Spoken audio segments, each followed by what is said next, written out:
in a high school filled with teenagers starting to uncover the uses of their sacred regions. A literature club filled with virgin otakus that have developed a psychotic obsession with written corn decides to break out of their creepshow cocoons and test run their weeb fantasies on school grounds. A school day wouldn't be complete if the unclapped weeb girls club didn't meet up for a dramatically loud reading session. Like every other club meet, they all listened while the top weeb of the day read out their favorite author's recent piece on the art of drinking fluids from the divine zone. After getting their daily dopamine spikes, they shared a cup of tea to calm their depraved minds, and one of them, named Hongo, who gave off reincarnated child lover vibes, found a way to make drinking tea sound like a Wattpad novel scene. Instead of admitting themselves into urgent mental care, the bookworms were more focused on some of their peers that were passing by on their way to experiment with their special parts at a karaoke bar. The concept disgusted Sonzaki, their four-eyed leader, who was irritated with regular folks and felt that such activities were best read in a book, while the actual rice cakes and melons being talked about gathered dust due to never seeing the light of day. On their way home, two of the girls, who were practically side characters to Nina Sawagura, a Japanese Margot Robbie, sat at the train station discussing their NPC lives when one of them noticed a jock who knew her also headed to the train stop with a couple of baddies. After a death stare from the girls made them change locations, she kept gawking at the jock who was reading a book from a separate car on the train. The jock turned out to be a childhood friend named Izumi who decided to grow up while she kept her brain at the pre-development stage and ended up becoming a Riz drainer that he had to avoid. When she got home later that day, Kazusa, the Riz sponge, researched otaku lingo and turned red when the dangerous literature almost fried her dopamine receptors. So she went to see her mum, who made her take some soup to Izumi as his mum was out of town. After watching him stuff his face and wondering what else had also grown on his body, he made her leave so his baddies wouldn't catch them in the same space. The next day, Sonzaki found another special edition corn novel about a dying protagonist who had a wish list. Thinking about the book's plot, they all started coming up with bucket list ideas and had a group panic attack when Nina told them that she wanted to get clapped. When Momoka asked her for her reasons outside the clubhouse, Sawagura told her that life was too short to not enjoy the pleasures of getting rammed by freshly matured Asian carrots. What followed Nina's wishlist was an abnormal obsession with the idea of clapping that ended in Sonzaki lashing out at some girls in class who were discussing their experiences with their boyfriends and getting burnt to a crisp by the entire class except for a certain weirdo named Amajiri that thought she looked like a model. After school that day, Kazusa's mum sent her to give Izumi some food again, and after going to his room to find him, she found him as well as his meat stick that he was beating to a pulp with a sock on standby. The next day, Kazusa's brain stopped working as she struggled to understand the advanced level of corn videos Izumi was watching while annihilating his sausage. Later on, in the evening, she saw Nina with a creep and ended up helping her escape by claiming that they both had herpes. In the playground that night, Nina gave her a crash course on what it was like growing up with beauty as an aspiring actress and how she had to learn different creepshow escaping techniques to survive. When she got home that night, Kazusa wanted to ask her dad a very personal boy question. But Izumi, who got invited over for dinner, caught her on time and pulled her aside for a chat. Kazusa explained that she wasn't planning to ask about his meat beating techniques, but he didn't believe her and tried to see if shaking around her head would reset her brain and erase the memory. Unfortunately, traumatic images like that tend to stick forever. At the clubhouse the next day, Sonzaki and Nina decided that their clapping fiasco had gone too far and decided to call it quits. Sonzaki then decided to replace the hypnotizing word known as sex with a different name they would decide on after brainstorming ideas. After the daily reading at the club, Hongo, who had Wattpad writer dreams, spoke with an author who told her that she was an unoriginal talent lacking fraud. During gym class later on, Sonzaki was losing focus hearing all her mates chatting about their extracurricular activities, so she decided to channel her energy into box jumps. But due to having the same level of fitness as a toddler, she cracked her mid-zone on the boxes and left to make sure that she wasn't deflowered by a lack of leg strength.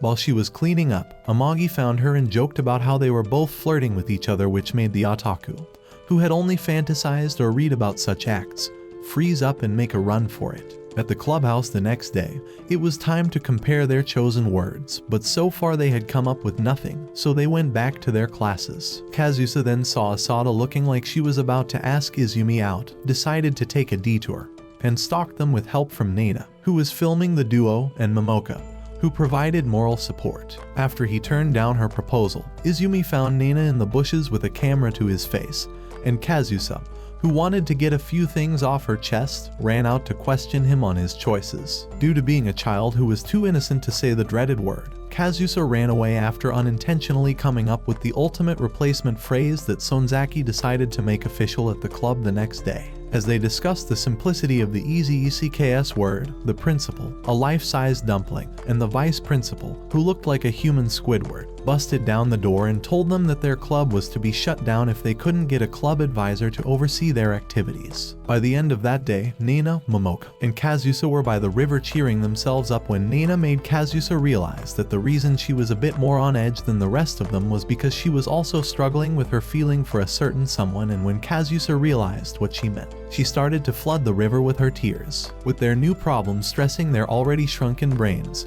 Hongo and Sonzaki decided to go shopping. But when the wannabe writer saw a recent publishing, she bolted and left Sonzaki, who was scaring the cashier while trying to buy a magazine featuring the model Amigi claimed she looked like. Hongo made her way to an alley where she called the editor to ask him about the published article, and he reminded her of how her wannabe baddie act made her writing sound fake. That night, she was plot chatting with her online partner, but out of the frustration she was feeling from being called a fake, she told her chat buddy that she was done playing pretend and wanted the real thing.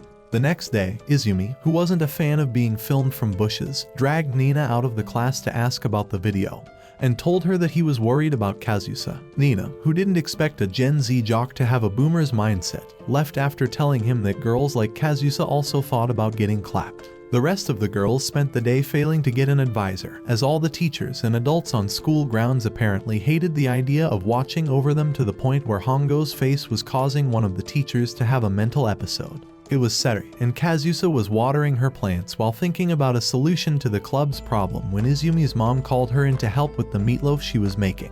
After going up to Izumi's room to fetch the ketchup, she found one of their childhood CDs and left the house as Izumi got back. Meanwhile, Hongo, who stripped her sister after getting advice from a podcast show, went to meet her plot-chatting buddy and ended up hunting down the virtual otaku who turned out to be her teacher from school. Kazusa, who ended her sari sandwiched between her parents, forgot to return Izumi's CD, and he had started freaking out when he realized that she was the one who took it. At school the next week, the club was about to be officially disbanded, but thankfully, Hongo pulled through at the last minute with Yamagishi, the teacher with a not-so-academic virtual life. After business as usual at the club, Kazusa snuck into Izumi's house to return the CD that was actually a specially curated buscorn video the train-obsessed otaku had bought for his sausage-beating session.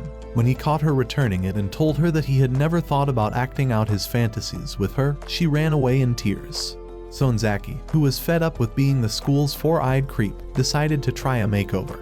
And for some reason, she looked less like a delusional nut job and even got attention from one of her sworn enemies. After she publicly humiliated Amagi, who was practically her day one admirer, he chased her up a flight of stairs where she demanded a 50-page essay to prove that his love for her wasn't some glasses fetish. Later that day, Momoka, who was getting worried about Kazusa, went to get some food with Nina and got some advice from the blonde-haired wannabe actress that made her feel better about her uselessness. Back at school, Hongo finally managed to get Yamagishi alone in the club room and straddled the creepshow teacher after he roasted high schoolers like her for being stupid. While Hongo's failed attempt at forbidden love left her questioning all of existence, Nina, who was headed home, watched an interview where a famous man named Sigusa basically explained how he was one of Jeffrey Epstein's friends. Momoka got invited to a karaoke bar that night by Sugimoto, who turned out to be a friend from elementary school, and called Kazusa to the park later that night to talk about their fantasies. They then decided to read more otaku novels to prepare themselves for their special days. At school the next day, Sonzaki escaped the complications of her new life as a nerd hottie and went to the roof where Amagi submitted his 50-page essay that was filled with elementary school-level spelling errors but still managed to make her cry. Later on, Izumi helped Nina by scaring off the baddies bullying her and made her go on the train with him.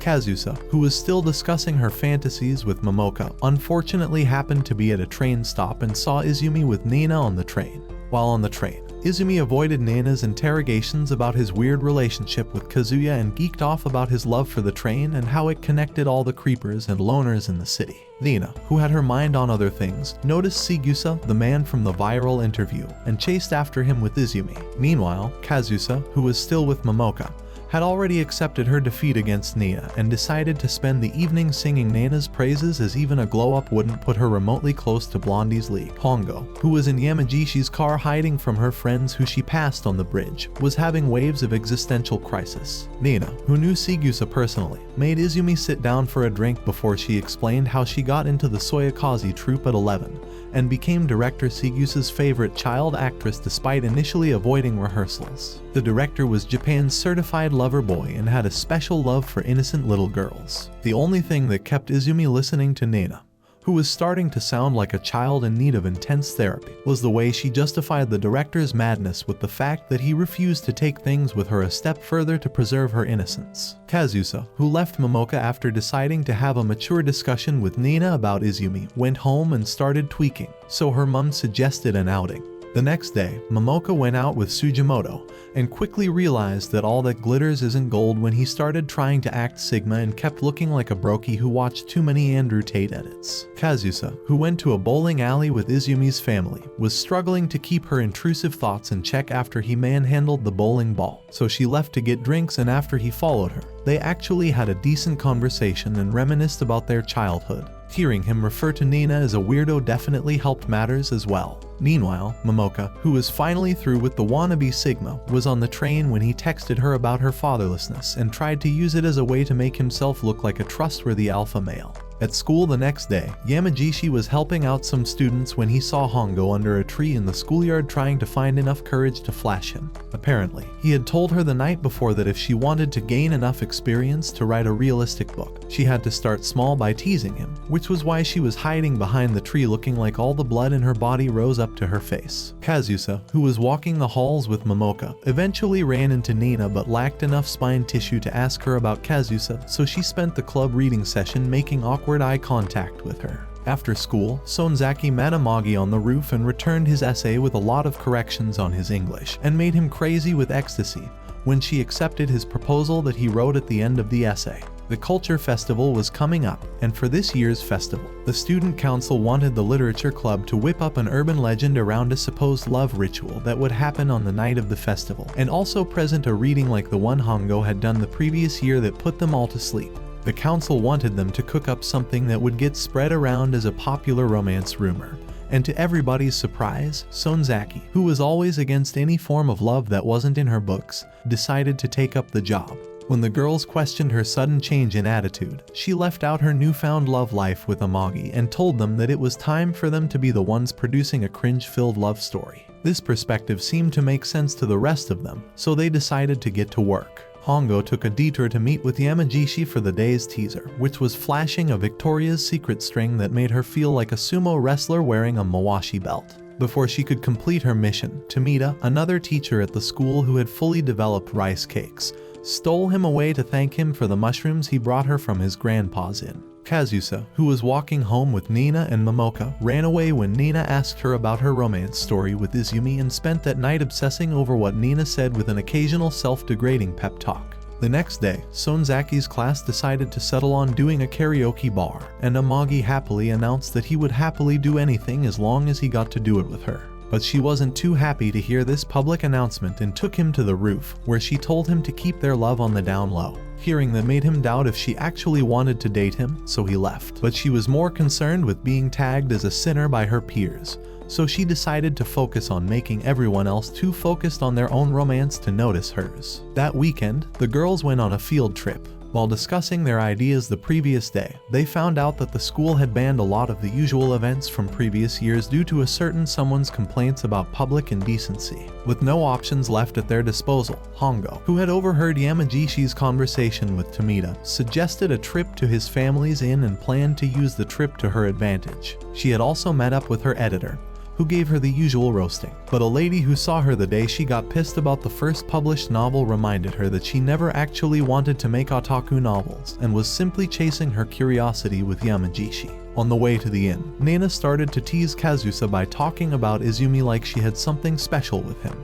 The previous day, Momoka had actually told her about Kazusa's suspicions, and she got hurt by the idea that Kazusa, who she considered to be a friend, thought she was a boyfriend thief, so she decided to punish Kazusa with mental torment. After they settled in and failed to come up with ideas, Momoka and Kazusa went to take a bath, and after Nina joined them, Kazusa stared at her body until she experienced a strong wave of body dysmorphia that made her lose consciousness. While her friends were getting cleaned up and working on their regular high school love lives, Hongo, who likely had chronic daddy issues, was stalking Amagishi to tell him about her very thin Victoria's Secret string that she wanted him to grab a hold of. Despite being brave enough to play games with one of Jeffrey Epstein's apprentices, she still got shy when he tried to make a move and fell to the ground in shame as he walked off in disappointment. Momoka, who had just left the bathroom, got a call from the low-budget Andrew Tate, who was still trying to get in her rice cakes and ignored it to help out Sonzaki, who heard her coming and pretended to not be fantasizing about Amaga's egg-shaped face. While Sonzaki, who finally knew what tummy butterflies felt like, kept looking at innocent Momoka like she was some inexperienced child who couldn't possibly understand what love meant. Kazusa, who had passed out, finally woke up on Nina's thighs and resumed her waves of body dysmorphia. When she finally got strong enough to use her words, she tried to tell Nina that she could have a go with Izumi.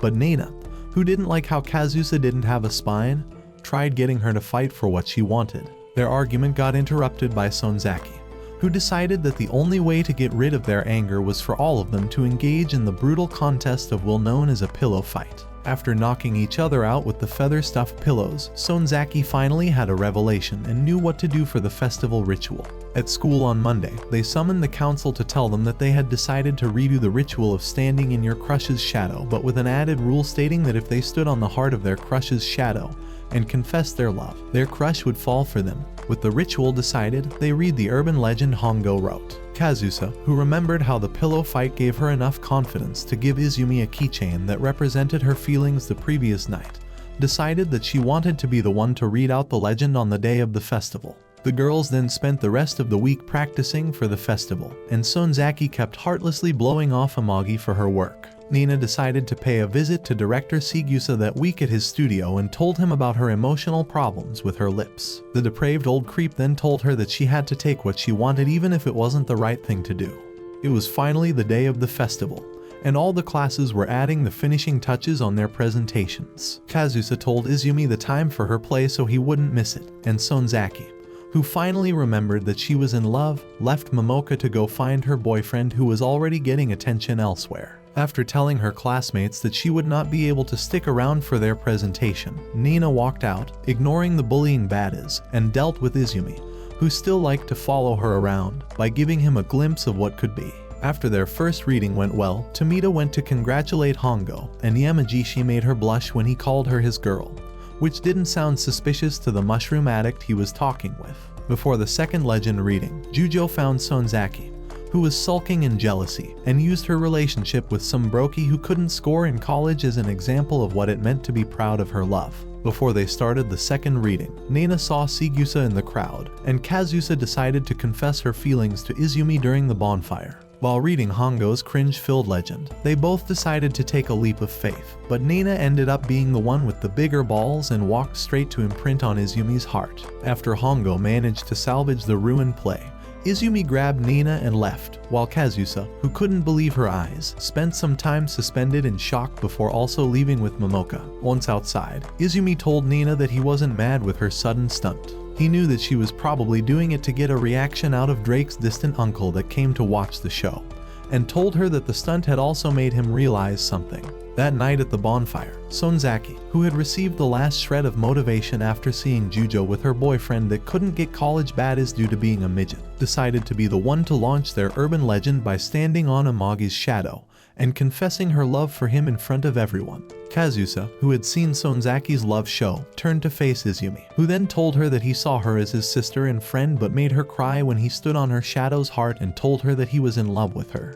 The latest lovebirds on the block got ready for school, and as they walked together, Kazusa, who had finally opened her eyes to the beauty of romance, started to see the world a bit differently. Even one of the neighbor's dogs that walked around slobbering on the sidewalk appeared angelic to the love-struck otaku, who could only think about her boyfriend and his black hole belly that grumbled minutes after he swallowed a 3-course meal for breakfast. At the club, Sonzaki, who had also become entranced with romance, faced the council of single loners who questioned her choice to abandon the solo life without informing them. The former four-eyed creep justified herself by claiming that they had all been blind to the true beauty hidden behind the stupidity that filled the minds of men. But they reminded her that she was the only one who couldn't see the truth until she took off her spectacles. Momoka, who had noticed Nina's absent mind, asked her to meet up by the river after school, where she asked her if she was planning to steal Izumi away from Kazusa. After avoiding a direct response, Nina stood up to leave after saying goodbye like she was going to Mars. Momoka, who suspected her intentions, asked her if Izumi was worth losing her friends, and Nina responded by telling her that friends can't give her the rice cake pounding she had always wanted. The new couple ended up alone at Izumi's place and decided to sit 6 feet apart after realizing that they both didn't have enough balls to do anything to each other. The next day at school, the girls decided to take the day off from the club, and Momoka, who was with Kazusa, used the opportunity to ask her if she was still okay with Nina despite knowing that she wanted Izumi. Izumi, who still hadn't stopped his staircase meetups with Nina, was with her again asking for some sort of advice, so she suggested riding the train together. After school, Yamagishi went to the club room and found an expose Hongo had written and used to blackmail him into agreeing to clap her. When he saw her undeveloped legs vibrating in fear, he told her to meet him by the park later on. While on the train together that evening, a crowd of people stormed in and crowded the cars. Remembering what Sigusa had told her about being a meaningless side character, Nina whipped up a story about some creep groping her and made Izumi grab her rice cakes. Meanwhile, Hongo, who thought Yamagishi simply saw her as easy pickings, decided that she would try something crazy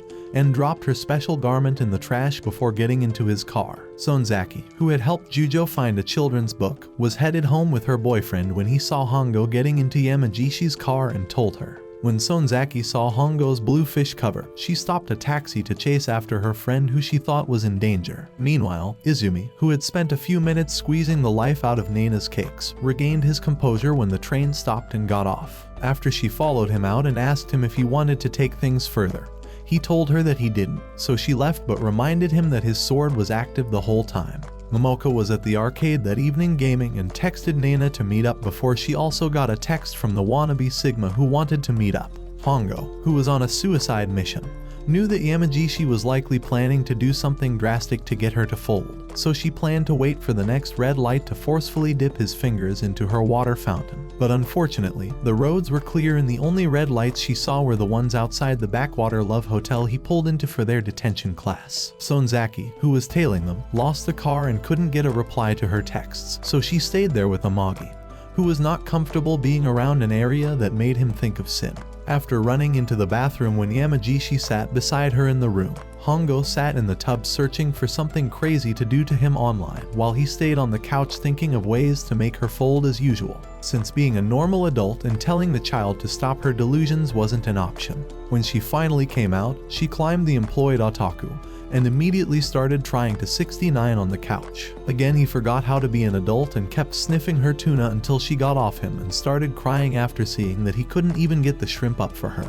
After trying to compare her flat board body to the thick-plotted Tomita-san, he gave her a pat on the head and apologized for letting her delusions run wild. Momoka, who met up with Sugimoto, told him to shove cram school and his friends up his onion-shaped nostrils and left after he called her a psycho. Meanwhile, Nina, who was learning what rejection felt like, was strolling along a street like a lost kitten and got a call from Momoka who told her that she was in love with her and wanted her touch. Nina, who was having an existential crisis at the time, didn't know what to say, and Momoka, who immediately regretted her confession, hung up and stood at the dark corner leaking fluid from her face holes. The entire time her friends were experiencing different waves of crisis. Kazusa, who was clueless and in love, was struggling to find a nice Victoria's Secret piece that didn't have a hole in the special region when Izumi called just to say that he loved her, which was not at all due to a slight breakdown he was having after fondling Nina's rice cakes. The next day, while going to school, for the first time, Izumi refused to hold her hand, claiming that he didn't want the neighbors to talk, and in Sonzaki's class later on that morning, the teacher told them that Jujo was dropping out due to her swift transition into the world of motherhood. Hearing the news of her recent friend getting knocked up made Sonzaki realize why Jujo wanted children's books the other day. Her attempt to justify Jujo's love fell on deaf ears as Hongo kept reminding them that Trojan Magnums were still a thing even if they didn't make them in Jujo's boyfriend's size. She stormed out after dropping a hint about her discovery of Hongo's special relationship. After school that day, Momoka went to the riverside with Kazusa and asked her if she would try scissoring with her or take Yamagishi if they were the only two people left on the planet. She left after Kazusa told her that she preferred sausages to fish and told her to watch out for Nina. Hongo, who was still in school with Yamagishi, reassured him of their safety as Sonzaki was not a rat but was more worried about how he saw her after what happened between them at the Love Hotel. That same night, Nina went to a hotel to see Sigusa and told him that she was tired of being a child with a fragile mind. She was ready to abandon her childhood and wanted him to help her take the first step to the other side. But when she saw his old man nose hairs, she fractured his jaw and ran away. The next day at the club, Nina, who was left alone with Kazusa after the others didn't show up, used the opportunity to make her love for Izumi very clear and asked for Kazusa's permission to shoot her shot. After Kazusa played the wise lover by giving Izumi permission, she ran home thinking she had officially signed off on life as a lover and was about to return to depressing loneliness. She went to see Izumi that evening but left feeling disappointed when he refused to exchange mouth fluids with her, claiming that he wanted to take things slow like he did on the train with Nina. The next day at school, an official announcement was passed by the principals banning any indecent behavior or unnecessary socializing with the opposite sex. Sonzaki was also being expelled after she was spotted outside a love hotel with Amagi. Hongo, who knew why they thought Sonzaki was having special classes at a hotel, went to report herself to the principal. But Yamagishi was already there explaining that he was the one Sonzaki and Amagi were following while conveniently leaving out the fact that he was there with Hongo. That night, Izumi was thinking about the recent happenings and got a call from Kazusa, who told him that she was cooking something dangerous on the stove before hanging up. She was still at school with the girls, and after the principals and Miss Tomita pulled up, they demanded that the new rule be destroyed and Sonzaki be freed. To ensure cooperation, they kidnapped Yamagishi and made him the leverage they used to make their demands. After they made their demands, Yonzaki showed up with Amagi to get them to stop being stupid.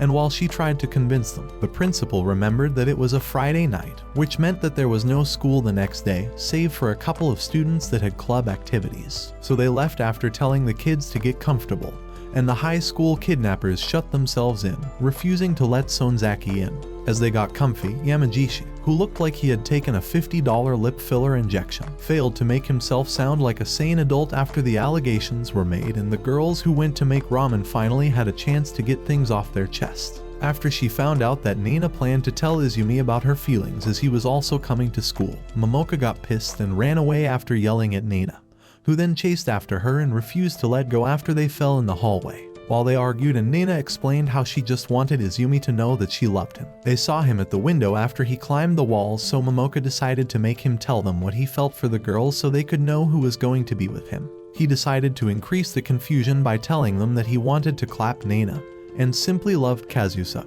which made sense in boy logic, but to the girls, he sounded insane except to Nina, who understood what he meant and explained it to them by talking about the train incident, which made Kazusa temporarily lose consciousness. Yamagishi, who finally decided to be the adult he was, reminded them of the original mission to save Sonzaki. To salvage the situation, he made them play a game of color tag to explain their individual perspectives on the issues they were dealing with. Momoka finally used the game to understand Nina.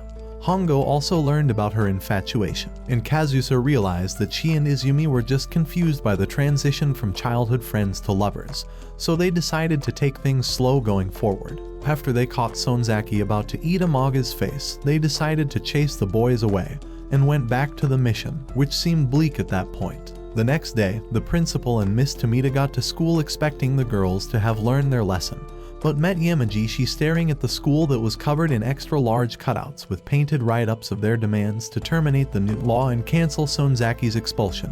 While the girls were passed out on the club room floor, the students that had other activities in school came and went crazy when they saw what the girls had done. With their insane kidnap mission becoming successful, things slowly went back to normal. But unlike before, Hongo switched to focusing on honing her craft for writing plays, with her first being a play for Yamagishi's wedding to Tomita. Nina and Momoka made up, and the couple of the year continued to enjoy their slowly growing love life.